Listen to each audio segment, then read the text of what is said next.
Welcome to Dependable Flame, where we explore vintage petrol lighters, ashtrays, tobacconana, and other useful mechanisms. Make yourself at home.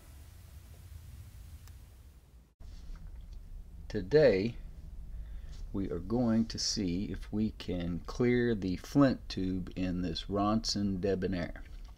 I can't find a whole lot of information about this mechanism, but just from the looks of it, I don't believe it can be too much different from other Ronsons, so we're going to go ahead and give it a shot.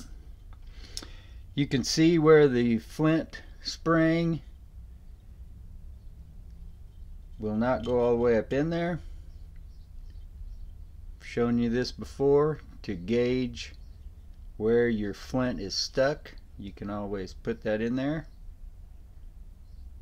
The tube is curved, so somewhere in the nature of that trajectory. So it's coming up short, but it doesn't look like a whole lot. I think we're going to be pretty close. So hopefully we can just get this mechanism off of here, get the flint tube cleared, and have this cool old Ronson lighter back working here in a minute. This appears to only have one screw and not a cap on the back. This lighter is rhodium plated, so I'm going to be very careful to try not to scratch up the plating any time that I come into contact with it here. I don't want the work that I'm doing to adversely affect the condition of the lighter any more than it has to. As I've noted many times before, I don't know that I've ever owned a mint lighter. They all have wear. Remember, I'm salvaging lighters here. So we're going to get this fulcrum screw out.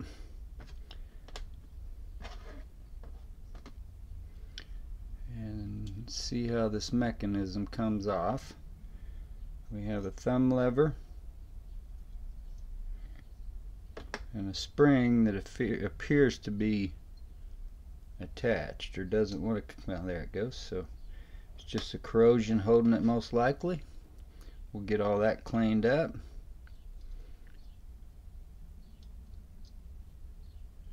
See our flint tube obstruction there. Back gear just fell off. So we've got the gears on each side, and then the clutch mechanism is integrated into the cap, working with the clutch here on the side of the wheel. The clutch spring mechanism there in the cap. I'm not sure the exact terms here. Anyway, pretty much just like all your other Ronsons. A little variation here and there. I'm going to go ahead and get this cleaned up with a little alcohol. Get it soaking in some alcohol while we drill out that tube. I said drill out that tube. I probably should have said, well, I guess that's fair. We're going to drill it either way, whether it's with a power drill or with my hand. So hopefully we can drill it out by hand. Probably didn't need quite that much alcohol, but here we go.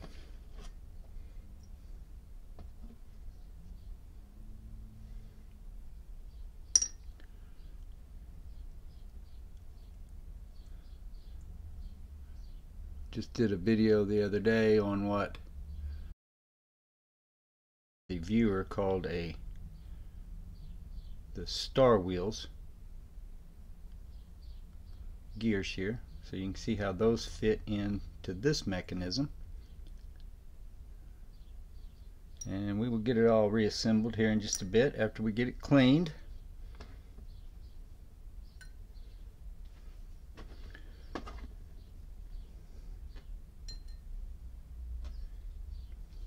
Now let's see how hard this flint is.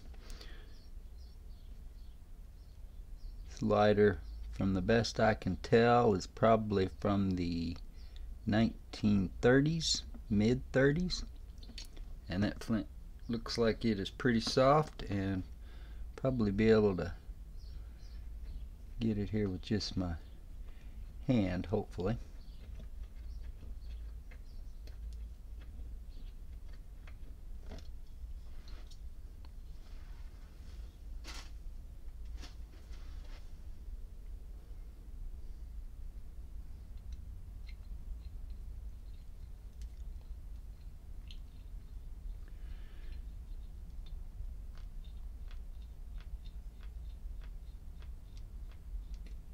There we go.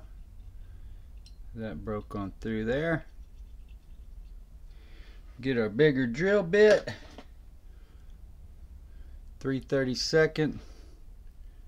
Biggest you're usually going to want to put in any of these. And be careful, because I have seen these necks on these flint tubes crack and break.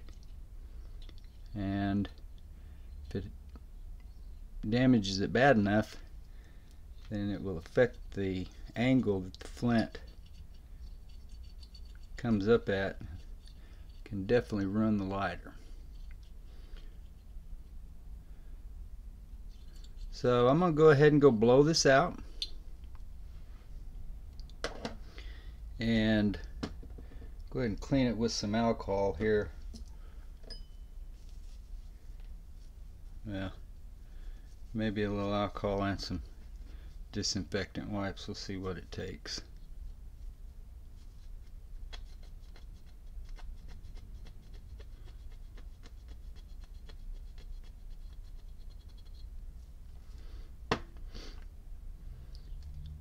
I'm going to get over there and blow this out, and we'll see if we can get the mechanism back on it now.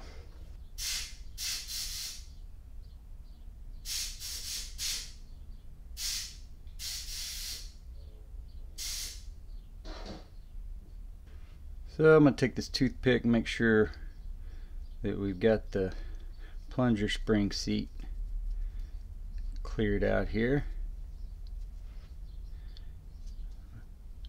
Make sure that that's not too gunked up inside. Definitely some buildup. If you enjoy watching videos about old petrol lighters, ashtrays, tobacconana, and other useful mechanisms, please subscribe to the channel.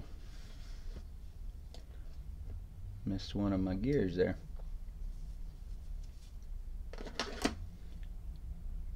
Please like the video that you're watching. Tell your friends about the channel.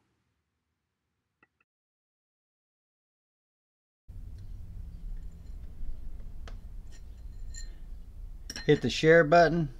Send that link off in a text, email, post it on social media, however it is that you communicate with folks nowadays, and let them get a look at it for themselves.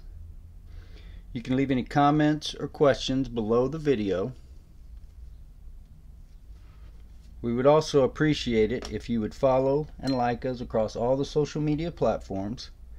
That'll be Facebook, Twitter, Pinterest, and of course eBay. Dependable Flame or dependableflame.com.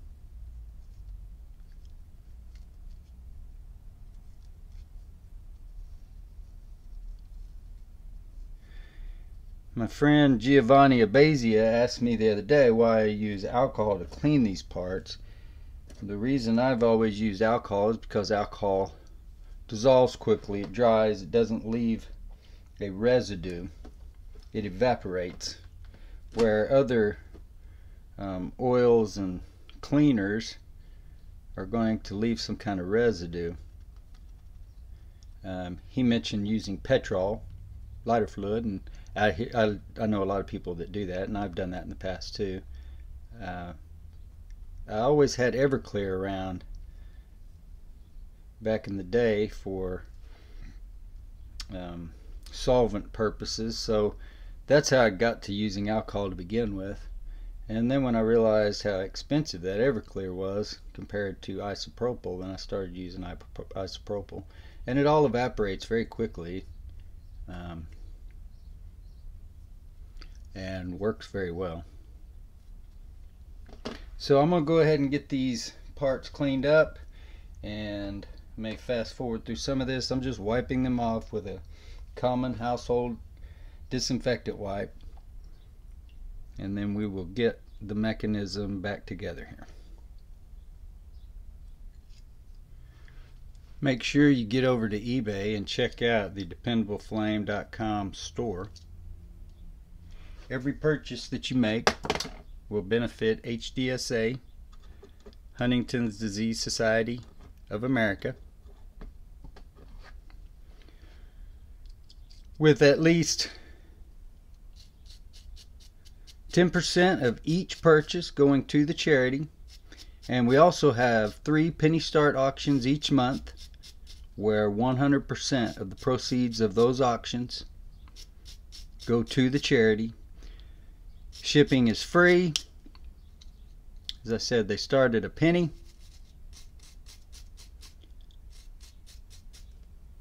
The high bidder pays the money, gets the lighter, and the charity receives all the money. Everybody's happy. Alright, so just to make sure, put our flint spring back in, and it does come all the way up out.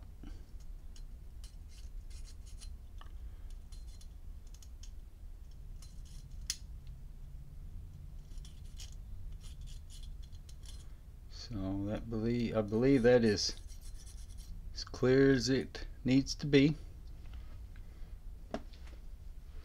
So now we need to get our spring.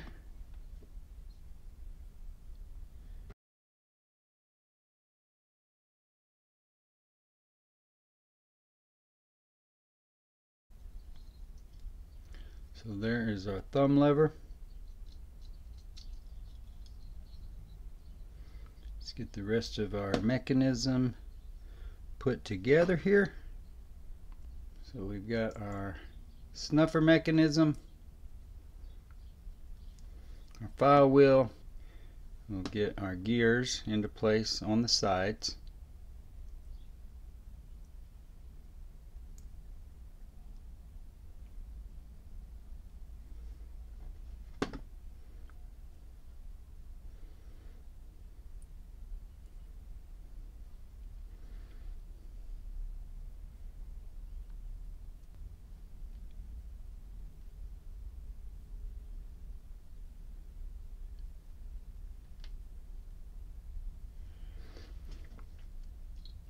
Slide those between the posts to hold them in place.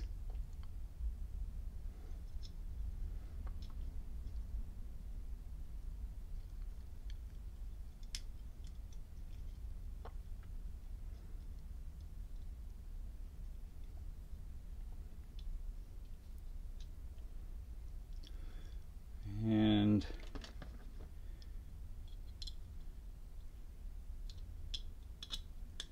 fulcrum screw back in.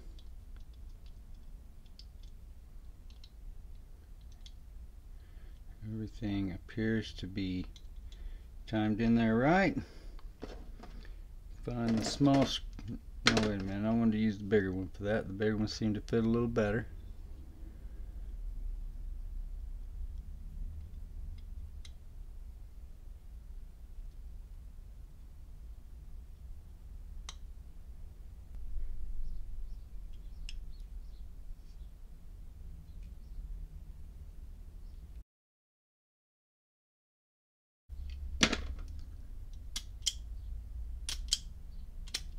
It's actually a pretty good sparking mechanism.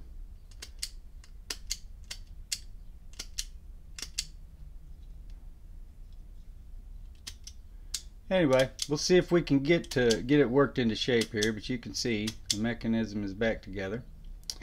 Until next time.